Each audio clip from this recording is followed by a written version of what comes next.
नमस्कार, न्यूज मंच देख रहे हैं आप और मैं हूं विशाल वैभव। अभी हमारे साथ बात करने के लिए बीजेपी अनुसूचित जाति मोर्चा प्रभारी प्रवीण दास ताती हैं और हम इनसे बात करते हैं कि कल राहुल गांधी पटना आए थे। 18 दिनों में उनका ये दूसरा दौरा था। जगलाल चौधरी के जयंती पर जो है वो शामिल होते हैं कार्यक्रम में पटना के एसके मेमोरियल हॉल में। वहाँ अपने भाषण के दौरान वो जगलाल चौधरी को जगत चौधरी बताते हैं। उसके बाद जो वाकया एक और हुआ वहाँ पर कि उनके बेटा भूदेव चौधरी को जो है मंच पर चढ़ने नहीं दिया गया, उनके साथ धक्का मुक्की किया गया। इस पे तमाम नेता प्रतिक्रिया दे रहे हैं, लेकिन हम प्रवीण दास ताती से जानेंगे, क्योंकि कहीं ना कहीं ये काफ़ी करीब से जो है, अगर हम कहें कि कांग्रेस को भी जानते हैं या तमाम बिहार के सभी राजनीतिक दलों को भी जानते हैं, तो हम इनसे जानते हैं कि इस पर क्या कुछ प्रतिक्रिया है। सर, क्या कुछ कहेंगे जिस तरह से कल जगलाल चौधरी के जयंती के अवसर पर उनके बेटा को मंच पर आने नहीं दिया गया? देखिए, कल बिहार आए थे राहुल जी। तो राहुल जी अभी लड़का बच्चा की तरह करते हैं। अब जैसे संबोधन में जगलाल चौधरी जी को कुछ और कह दिए, जगत चौधरी जी बोल दिए, तो ये या तो जानबूझ के बोल दिए या टंग फिसल गया होगा, दोनों में से एक बात है। तो कांग्रेस के ये सीनियर लीडर हैं, इनको हर चीज़ बोलना सोच समझ के है, लेकिन इनके पुत्र और पुत्र वधू को जयंती में शामिल नहीं होने दिए। ये तो कांग्रेस की मानसिकता हमेशा से रही है। दलितों का अपमान, कमजोर वर्ग का अपमान। उनके पिताजी का जयंती हो रहा है, बेटा को अपमान कर रहा है। ये क्या जयंती है भाई? इस तरह की जयंती नहीं होते हैं। यदि पिताजी को सम्मान मिल रहा है तो बेटा को भी थोड़ा सम्मान मिलना चाहिए, पुत्र वधू को भी मंच पर सम्मान मिलना चाहिए। तो यही कांग्रेस की मानसिकता है, हमेशा ये रहा है, आज से नहीं। कभी इंदिरा जी करती थी इस तरह की काम, कभी कोई और नेता करते थे कांग्रेस के, हमेशा रहा है। अब आप देखिए, एक साइड हमारे यशस्वी प्रधानमंत्री भारत के या विश्व के नेता कहिए श्री नरेंद्र मोदी जी को, जब जननायक कर्पूरी ठाकुर को भारत रत्न दिए तो उनके पुत्र को अपने से बुलाए और सम्मान किए। यदि जननायक कर्पूरी ठाकुर को सम्मान किए तो उनको बेटा को भी सम्मान किए, माननीय केंद्रीय मंत्री रामनाथ ठाकुर जी को। तो ये मानसिकता और वो कांग्रेस का मानसिकता, दोनों में क्या अंतर है समझने की बात है।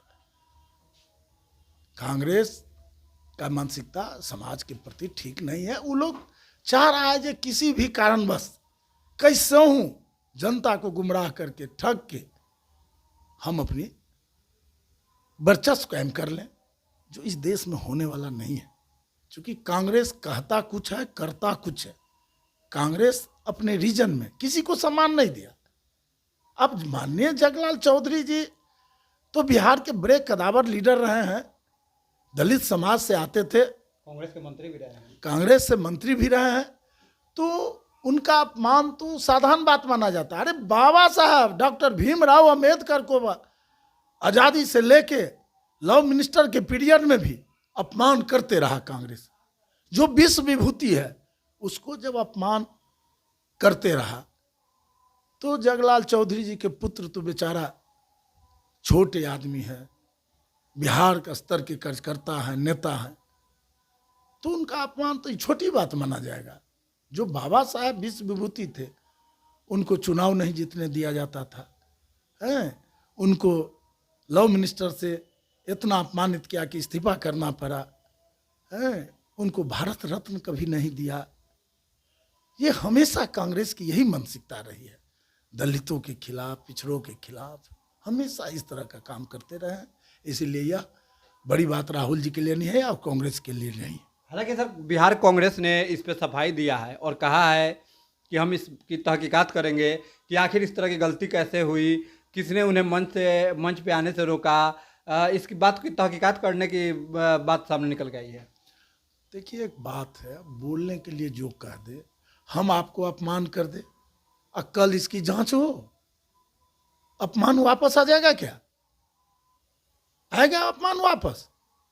ये जिम्मेवारी बनती थी प्रदेश अध्यक्ष को, कांग्रेस के जो प्रदेश अध्यक्ष है उनकी जिम्मेवारी बनती थी आदरणीय जगलाल चौधरी जी का यदि जयंती मनाया जा रहा है तो उनके परिवार के लोगों को भी सम्मान के साथ मंच पर लाएं और उनको भी 2 लाइन बोलने का मौका दे, चूंकि उनका पुत्र है, पुत्र वधू है, और परिवार के लोगों को लाना चाहिए था। लेकिन अब जांच करके क्या करेंगे जब आप अपमान कर ही दिए, देश दुनिया में यह आवाज चली गई कि भाई अपमान हुआ। तो यह तो साबित किया जो बरसों से कांग्रेस पिछड़ा दलितों को अपमान करते रहा, आज भी वही कर रहा है। लेकिन आप ही के गठबंधन के कुछ नेता लोग बोल रहे हैं कि जो है ये राजनीति रोटी सेकने के लिए जो है ये कार्यक्रम किया गया था, तो अब इसीलिए इस तरह से भूदेव चौधरी का जो है अपमान किया गया है। देखिए, दलित के लीडर थे, बड़े चेहरा थे बिहार के जगलाल बाबू, और उनका जयंती पर दलितों का वोट बटोरना चाहते हैं, लेकिन बटोरने के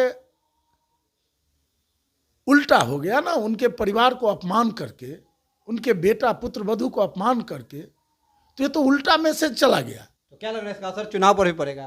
पूरा पड़ेगा। दलित समाज एक वोट नहीं देगा, चूंकि जगलाल बाबू के पुत्र वधू को अपमान करना है छोटी बात नहीं है। पूरे दलित समाज यूनाइट होकर कांग्रेस का विरोध करेगा, अति पिछड़ा भी विरोध करेगा, क्योंकि जगलाल चौधरी जी एक समाज के नेता नहीं थे, सभी वर्ग के नेता थे, और उनके पुत्र वधू और उनके बेटा को अपमान करना सभी का अपमान है। इसीलिए उनको जिस लिए आए थे उसका उल्टा असर होगा, और ये लोग कांग्रेस को ईंट से ईंट बजा देगा चुनाव में। धन्यवाद सर। तो ये थे हमारे साथ बात करते हुए बीजेपी अनुसूचित जाति मोर्चा प्रभारी परवीन दास ताती, जिन्होंने सीधा रूप से कांग्रेस पर हमला करते हुए कहा कि जो है कांग्रेस की मानसिकता ही रही है जो कि दलितों का अपमान करना, दलित विरोधी पार्टी ही है। तो कहीं ना कहीं एक बड़ा सवाल खड़ा किया है, और इनका मानना है कि इसका असर विधानसभा चुनाव पर भी पड़ेगा और दलित का वोट कहीं ना कहीं कांग्रेस को नहीं मिलेगा। बने रहिए न्यूज मंच के साथ। न्यूज मंच के लिए राहुल कुमार के साथ विशाल वैभव, पटना।